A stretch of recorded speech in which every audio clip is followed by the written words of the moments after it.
The rain came down in heavy sheets that November night in 1979, washing the streets of Jackson County clean of color. Streetlights flickered weakly through the mist, their glow bouncing off puddles that mirrored a small southern town wrapped in silence. For Daniel Reed, 23 years old and newly married, life had been simple until that night. A night that would steal 40 years from him. He had just left his late shift at a local garage, his hands still carrying the smell of oil and metal.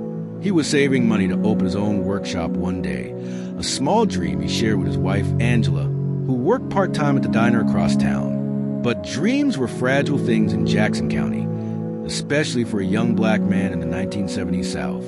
As Daniel walked home under the downpour, police sirens tore through the stillness. Moments later, he saw flashing lights reflecting off the wet pavement. He thought little of it, until a patrol car screeched to a halt beside him. Two officers jumped out, guns drawn, faces hard with certainty. Hands where we can see them, on your knees. Daniel froze, startled, confused. He hadn't done anything. Before he could speak, they had him pressed against the hood of the car, cold steel handcuffs clamping around his wrists. "What's going on?" he asked, voice trembling. "You know damn well," one officer replied. "You fit the description. Don't play dumb." At that same moment, across town, an elderly store owner named Frank Delaney lay dead behind the counter of a small convenience shop. The cash register had been emptied. A terrified teenager who'd witnessed a glimpse of the fleeing suspect told police he saw a tall black man in a brown jacket. That single description will become the cornerstone of Daniel Reed's nightmare. By dawn, Daniel was booked for murder. He kept insisting he was innocent, that he'd been fixing a client's car at the garage when it happened, but the system didn't care. The officers had a suspect. The public wanted justice, and the small-town district attorney was eager to close the case quickly.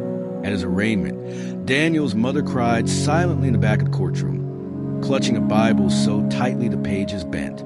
His wife Angela sat beside her, face pale, whispering over and over, "This isn't real. They'll see the truth." But the truth in Jackson County in 1979 was whatever the police said it was. Within days, the case made headlines in the local paper. Mechanic arrested for a cold-blooded murder. The town, fearful and angry, wanted someone to blame. And Daniel, with his dark jacket and quiet demeanor, became that someone. During the trial, the prosecution built its case on one shaky eyewitness and a coerced confession. After 16 hours of interrogation, without a lawyer, food, or sleep, Daniel had signed a statement he barely remembered writing. The words weren't his, but the ink was. His public defender, overworked and underfunded, barely cross-examined the witnesses. "You'll be home soon," he'd said with an empty reassurance. But when the jury returned after only 3 hours, their verdict cut like a blade. "Guilty," Angela screamed. Daniel just sat there, stunned, staring at the floor as if the world had fallen away beneath his feet. The judge sentenced him to life imprisonment without parole. He was 24 years old. The first night inside Stonebridge Correctional Facility was worse than any nightmare. The air smelled of bleach and sweat, the walls damp from years of decay. He could hear distant shouts echoing through the cell block, the rhythm of men forgotten by time. He kept repeating the same words to himself. "I didn't do it. I didn't do it." But innocence meant nothing here. Guards treated him like any other lifer. Inmates tested him, taunted him, tried to break him. The world outside moved on. Presidents changed, wars came and went, technology advanced. But Daniel's time stood still. Letters from Angela stopped after the 3rd year. Rumors said she'd moved north, remarried. He didn't blame her. 40 years is a long time to wait for justice. Yet even in that darkness, Daniel refused to give up completely. In the prison library, he began reading about other men who'd been wrongfully convicted. Men who'd found freedom through something called the Innocence Project. It was still a new movement then, powered by lawyers and scientists using DNA testing to prove the truth. For the first time in years, Daniel felt a flicker of hope. But he didn't have DNA evidence, just his word, and the world had already decided his word meant nothing. Still, he started writing letters, to lawyers, journalists, anyone who might listen. Most went unanswered. Some came back stamped return to sender. But Daniel kept writing, even when arthritis stiffened his hands, even when other inmates laughed and called him professor. Every night, before lights out, he'd whisper into the dark, "Angela, Mama, I'll make them see. I'll make them see." Outside the prison walls, the real killer, the man whose name no one knew, lived his life freely, growing older, raising children, building a life that Daniel should have had. 40 years is a lifetime. But sometimes truth doesn't die, it just waits. And in 2019, after decades of silence, Daniel's letter finally reached the right person. A young law student interning at the Innocence Project who decided to read one more file before going home. She didn't know it yet, but she was about to uncover the mistake that had stolen half a man's life. Days became months, months became years, and years dissolved into decades. Inside the cold, gray walls of Stonebridge Correctional Facility, time was not measured by calendars but by loss. Birthdays forgotten, faces fading from memory, voices turning to ghosts in Daniel Reed's mind. He learned quickly that surviving prison was an art. You didn't talk too much, didn't trust too fast, and never showed weakness. He kept himself in the corner of cell block C, where the air was thick with sweat and metal, and the flicker of the fluorescent light above his bunk never quite went out. It hummed endlessly, a sound that followed him into sleep and dreams alike. Daniel worked in the prison laundry for years, folding uniforms that would never be his again. The job paid 12 cents an hour, enough to buy soap and an occasional cup of coffee. It was monotonous, mechanical, but it kept him sane. Some of the guards called him the preacher, because he never cursed, never fought, never joined in when others plotted or schemed. He was a quiet man who carried a small Bible, the same one his mother had pressed into his hands before they took him away. There were nights when Daniel would sit by the narrow slit of a window, watching the moon through rusted bars. That light, pale, distant, unreachable, became his reminder that a world still existed beyond those concrete walls.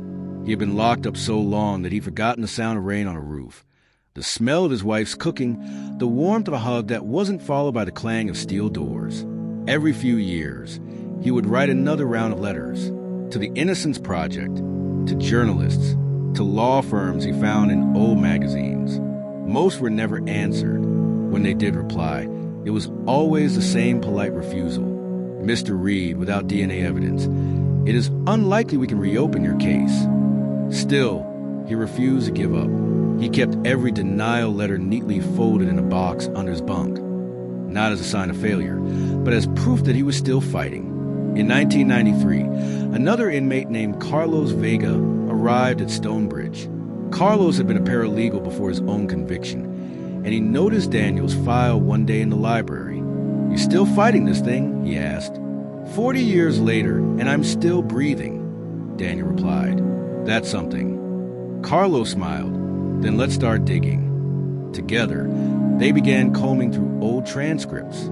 The original witness, a frightened teenager, had since grown up and disappeared. The so-called confession, typed by police, contained phrases Daniel never would have used.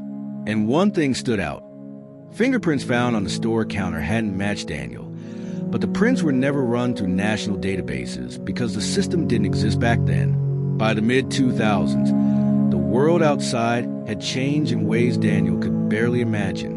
Prisoners now had access to small tablets, allowing limited email through a monitored system. Through one of these messages, Carlos helped Daniel send another plea, this time directly to a young attorney named Rachel Kim, who had just started working with the Innocence Project in Atlanta. Rachel almost deleted the email. She received dozens every week from men claiming innocence. But something about Daniel's message stood out. Not the desperation, but the clarity. "I'm not asking for pity," it read. "I'm asking for proof." It took months before Rachel managed to dig up the old case file. The paper was yellowed, the ink fading, but the inconsistencies were glaring. There were missing pages from the interrogation records. The witness statement had been edited. The evidence list mentioned a brown jacket, but the chain of custody for that jacket was incomplete. Someone had lost it or hidden it. Rachel visited Stonebridge in early 2018. Daniel, now 62, looked older than his years. Deep lines framed his eyes. His hair had turned silver, and his hands trembled slightly from arthritis. But his voice remained calm. "I stopped expecting anyone to listen," he said softly, "but I never stopped telling the truth." Rachel promised nothing, only that she would try. Over the next year, she and a small team reopened the case file and tracked down old evidence buried in a forgotten storage room at the county courthouse. Inside a sealed box were several items from the 1979 crime scene, including cigarette butts collected near the register. For decades, no one had tested them. But now, with modern DNA analysis, everything changed. In April 2019, the results came back. The DNA on the cigarette butts did not belong to Daniel Reed. It matched a man named Leon Briggs, who had died in a neighboring state prison in 1996 while serving time for another armed robbery. Briggs had lived just 2 miles from the crime scene in 1979, and his fingerprints, finally rechecked in the system, matched those found on the counter. The truth that Daniel had been shouting into the void for 40 years had finally been proven. But justice, even when it arrives, doesn't come quickly. The district attorney's office resisted the reopening of the case, arguing procedural limitations. Court motions dragged on for months. Daniel's hope, once fragile, began to flicker again, this time with real possibility. When the news finally broke, new DNA evidence points to wrongful conviction in 1979 murder. The town that had condemned him decades earlier went silent. Reporters filled the prison gates. The story made national headlines. People began to say his name with pity instead of suspicion. But Daniel didn't want pity. He wanted freedom. In November 2019, exactly 40 years after the night he was arrested, a judge reviewed the evidence in a small courtroom. Daniel sat quietly in shackles as the prosecution admitted what he had known all along. They had convicted the wrong man. When the judge spoke the words, "Mr. Reed, you are hereby exonerated," Daniel didn't cry. He simply closed his eyes and whispered a prayer that had waited 40 years for an answer. As the doors of Stonebridge opened and the autumn air hit his face, Daniel stepped into sunlight that felt foreign, like a world reborn. The day Daniel Reed walked out of Stonebridge Correctional Facility, the world looked nothing like the one he had left behind. Cars glided silently on electric motors. People stared into glowing rectangles in their hands, and the skyline of Jackson County had grown taller and louder. Yet, for Daniel, everything felt strangely quiet. Freedom was supposed to feel like celebration. Instead, it felt like disorientation. He stepped through the gates wearing the same brown prison-issued jacket he had been given years ago. One size too big, one lifetime too late. Reporters swarmed, microphones thrust toward him, cameras flashing like lightning. "Mr. Reed, how does it feel to be free? What's the first thing you'll do? Do you forgive them?" He didn't answer. Words seemed small against the weight of 40 stolen years. Instead, he looked up at the sky, open, endless blue, and smiled faintly. This is what freedom looks like, he thought. Rachel Kim, the young attorney who had fought for his exoneration, stood nearby, tears glistening in her eyes. "You did it, Daniel," she said softly. "You never gave up." He turned to her and replied, "No, Miss Kim, we did it." They drove past places that had once defined his life. The old church where he'd been married, the diner where Angela used to work, the garage where he'd spent his last night as a free man. All of it was gone. In its place stood modern buildings, fast food chains, and faces he didn't recognize. Even the trees seemed younger than the ones he remembered. Rachel had arranged for him to stay at a halfway home for exonerees in Atlanta. The room was small, the bed too soft after decades of steel, and the silence too heavy after years of constant noise. Freedom, Daniel realized, could be as suffocating as confinement when the world no longer remembered you. He had no family left. His mother had passed away in 1998. His father years before that. Angela, the woman he had loved, had remarried and moved to Chicago decades ago. Daniel wrote her a letter anyway, not to rekindle what once was, but to say thank you for believing in him when it still mattered. He never got a reply, but that was okay. Some chapters weren't meant to be reopened. The Innocence Project arranged media interviews, hoping his story would help push for legal reforms. How does a man survive 40 years of wrongful imprisonment? One journalist asked. Daniel paused, looked straight into the camera, and said, "You don't survive it. You just learn to live with what's left." He spoke at universities, law schools, and conferences. His story became a rallying cry for justice reform, a symbol of resilience and faith. But at night, when the applause faded and the rooms emptied, Daniel often sat alone, staring at the city lights outside his window. Freedom had come at a price. Loneliness, confusion, and the haunting echo of all the years that could never be returned. There were moments of beauty, too. Small things that reminded him life still had meaning. The taste of a cheeseburger after 4 decades of cafeteria meals. The sound of children laughing in a park. The warmth of sunlight on his face without glass between him and the sky. For those moments, Daniel felt truly alive. In 2020, the state officially awarded him $2.4 million in compensation, a number that sounded large on paper, but felt hollow compared to the cost of lost time. He used a portion of it to start a foundation, the Read Project, dedicated to helping other wrongfully convicted prisoners rebuild their lives. Money can't buy back time, he told the press, but maybe it can buy someone else a second chance. Through that work, Daniel met dozens of men and women who had lived versions of his story, each carrying scars invisible to the world. Some struggled with anger, others with addiction or isolation. Daniel became their mentor, their voice of calm. The system took everything from us, he'd say, but it didn't take our humanity. In his final years, he moved to a quiet apartment outside Atlanta. He filled the walls with books, photos, and letters from people his story had inspired. He'd sometimes visit Stonebridge, not to relive the pain, but to speak to inmates still waiting for their chance. Don't let them make you forget who you are, he'd tell them through the bars. You're more than your sentence. One crisp October morning, Rachel came to visit. Daniel, now 71, was sitting by the window, sipping coffee and looking out at the sunrise. "You ever think about what life would have been like if things had gone differently?" she asked. Daniel smiled faintly. "All the time. But I also think, if things hadn't gone this way, maybe we never would have met. Maybe those men still inside wouldn't have someone fighting for them. Sometimes justice comes too late for us, but just in time for someone else." He leaned back in his chair, sunlight warming his face, the hum of morning traffic outside. It had been a long journey, from fear to faith, from chains to compassion.